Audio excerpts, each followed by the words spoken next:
Kwa kweli hotuba ya rais ni nzuri sana sana sana, na mimi kama ingekuwa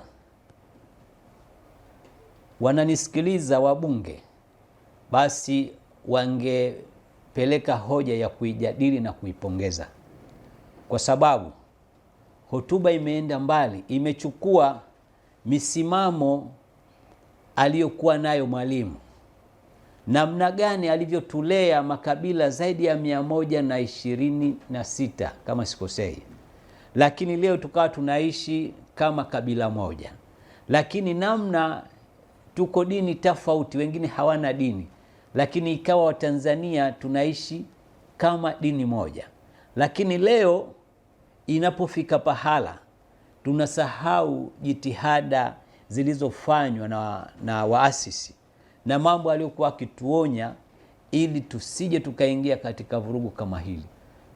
Kaelezea kwa uwazi sana, na kama kuna mtu anayestahiki mwandishi wake wa kumtayarishia hotuba pamoja naye mwenyewe, ilikuwa ni hotuba ambayo kuwa imejaa kila kitu. Lakini pia akaelezea wazi kwamba wale walituachia, walipo wakoloni walituachia Tanzania, manifahamu, na sisi tukaimarisha Tanzania yetu. Tukahakikisha nini cha kufanya? Tukaimarisha lugha ya Kiswahili iwe tunaelewana. Alielezea, manake alikuwa na darasa katika hotuba yake pamoja na aliyotokea, lakini akaelezea kwa ufanisi sana namna tume zinavyofanya kazi.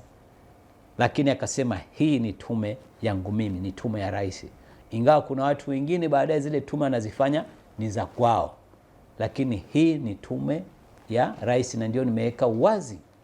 Na akajutia kwamba kilichotokea, kama ingekuwa tunaweza kukarudisha nyuma tukaweza kufuta imbe haijatokea, tungeweza kufanya hivyo.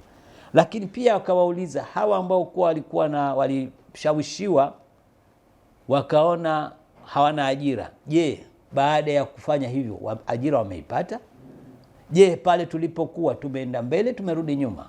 Tumerudi nyuma kwa sababu gharama zilizopatikana ni kubwa, ambayo kuwa sisi tunataka mfanye vitu matokeo yake tuende mbele, sio turudi nyuma. Na ndio ikawa tukashtukia uhuru ambao kwa tumepewa, uhuru wa vyombo vya habari, uhuru wa kutoa maoni, tutumie kuisaidia serikali. Watu wetu hawana ajira, tufanye vipi ili waweze kupata ajira?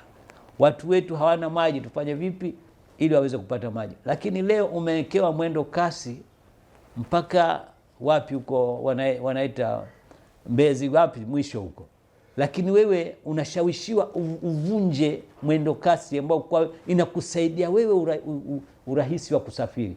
Ukichapata urahisi wa kusafiri, utafanya urahisi wa kufanya shughuli zako, kipato chako kitaongezeka. Leo kuna watu wameona haya ni bora tunani. Duniani tatizo la ajira ni duniani kote, sio Tanzania tu. Tena sisi tuna afadhali sana. Tatizo la hali ngumu ya maisha ni duniani kote, lakini sisi Tanzania tuna afadhali. Ukiambiwa hivyo unaweza leo $2 hapa unakula, lakini $2 wewe unalipo mshahara $2 pengine anaenda kununua matunda tu, lakini wewe nenda Kariakoo hapo 500 yako utarudi na zogo zima la matunda. Lazima tuifikirie, watu watoe ufafanuzi vizuri. Na ndio tukasema kwamba sasa hivi ni bora kauli mbiu ya siasa, wana siasa wote au vyama vyote, kwamba tunafanya siasa na uchumi au siasa ya uchumi, sio siasa ya maandamano, sio siasa ya kwenda kuvuruga. Hayo itawatoa katika laini. Kwa hivyo ni hotuba ya Mheshimiwa Rais imejikita katika mambo mengi sana sana, kiasi ya kwamba ningewaomba mkuu wa mkoa wa Dar es Salaam au na mikoa mingine, kama ikiwapendeza, basi watu wafanye maandamano ya kupongeza hotuba ya Mheshimiwa Rais ili kuturudisha katika umoja tuliokuwa nao, lakini ili kuonyesha uzalendo wetu kwa taifa letu, na wale ambao kwa walitegemea kwamba mkono utakatika halafu wale kama vile fisi watajua kwamba kweli Watanzania wamepevuka kisiasa. unapozungumza na watu wenye akili wala hupati tabu sana ya kuwaelezea. Unapozungumza na watu ambao kuna wendawazimu wa kisiasa, hawana tofauti na wale wendawazimu walio huko Mirembe na kule Zanzibar walio huko Kidongo Chekundu. Kwa sababu anacholewa mlango tu kwenye ukuta, anaambiwa anataka kurudi nyumbani aende, picha ya mlango, wanakwenda pale wanagoromana wakati ni picha tu. Sasa leo kilichofanywa kwamba unapozungumza kwamba unapoteza kupoteza hela kwa ajili ya kulinda tunu ulionayo. Si kupoteza hela, ni kuimarisha tunu ulionayo, tunu ya amani. Kupoteza hela kwa ajili ya kujenga umoja wa Tanzania. Si kupoteza hela, ni kuimarisha upatikanaji wa hela, kwa sababu mtakapokuwa na umoja mtakuwa na njia nyingi tu za kuweza kupata hela. Lakini kama hamna umoja, na kile mlicho nacho kitapotea. Sasa anapotokea mwendawazimu tu anakuambia kwamba mama kuunda tume kwa ajili ya kufuatilia watu ambao kufuatilia mambo ya jinai, lakini kwa tume ya kuratibu masuala ya mchakato nzima wa mambo ya katiba, maridhiano na mambo mengine, halafu unapozungumza kwamba ni kupoteza hela, naweza nikasema ni ya kijinga. Kwa kweli ni ya kijinga. Haiwezekani ikawa leo sisi lazima serikali iumie kwa watu 500 waliokufa, wewe unangojea kwa sababu ikiwa hukuumia na watu kama hao na ukatengeneza mpango kazi wa kuhakikisha mambo kama hayo hayatokei tena. Lakini vile vile unaposema tutawafidia hawa ambao kwa wameibiwa mali zao, halafu utanambia pia ni kupoteza hela. Wamachinga, mtu mwenyewe pesa yenyewe ya kupata hivi anakuja anaporwa mzigo barabarani, au mtu kakatwa kidole. Kuna watu ambao kuwa miguu hawana. Sasa unaposema kwamba kuna tume ya kuratibu mambo hayo kuhakikisha kila mmoja anapata haki yake kwa mujibu ulivyo, ukisema ni kupoteza hela, ni wazimu huo. Naweza nikasema ni wazimu. Alafu unategemea mwanasiasa kama wewe ujempe serikali, itakuwaje? Kuna mambo lazima tuangalieni.